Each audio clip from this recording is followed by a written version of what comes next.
Mr. DJS writes, I love the show, and I've been an avid AMC-akin for a while who loves my daily updates. I like that. On the 29th of September, you said that the new Bond was inspired by the Bourne movie style of spy action, I paraphrase. Could there ever be a crossover? Would either side initiate this? Who could write or direct it, regardless of possibility? Use your imagination, give us your thoughts. Thank you all, and keep on jamming. It's an interesting question because, and you know, let me clarify this. When I say that on the show that the new Bond is influenced by Bourne, obviously it's not copying Bourne. It's just like, oh, that little darker, a little grittier. That's where we see the new Bond films going, which is great. Obviously, Bourne was completely influenced by Bond and all that kind of stuff. I don't think we will ever see something like this. You know, a merger film like this, Bourne and Bond together for the first time. I don't think we're going to see that for a couple of reasons. Number one, obviously you got different studios at work here, so that kind of makes it an impossibility even to start with right out of the gate. But on top of that, these are two alpha characters. And while it may work in something like Avengers, those characters were made to function together on the big screen.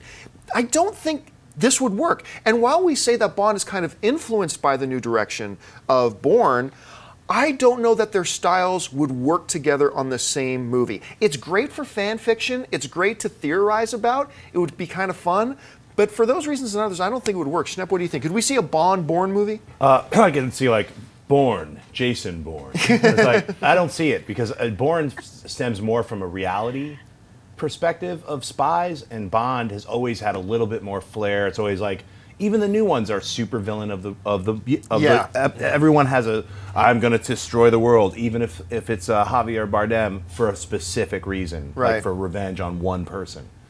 You know, they're so different, even though they involve spies, a completely different kind of franchise. It wouldn't make sense for either studios to be like, let's combine them. It doesn't make sense to me. Dennis? Yeah, I think from the Bourne standpoint, Bourne is supposed to be realistic, so you're taking an iconic character like Bond and putting that in, it just doesn't work. I think the other way around, you know, Bond having Bourne isn't that bad idea, but I don't think the Bourne franchise would have anything to do with the Bond franchise, you know?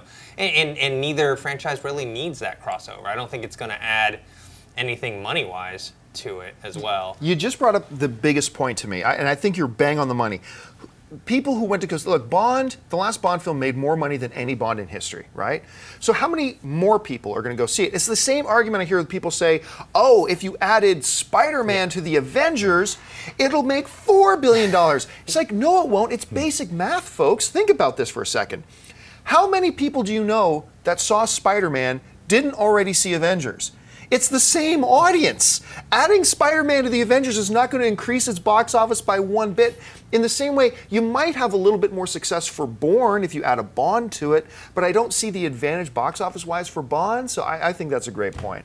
If you like this video, be sure to give it a thumbs up, and don't forget to subscribe to AMC Movie News on YouTube. It's free and a great way to stay updated with all the latest movie news and check out our daily show, AMC Movie Talk. Also, don't forget to check us out on Facebook and Twitter to stay in the loop for our special prizes, giveaways, and contests.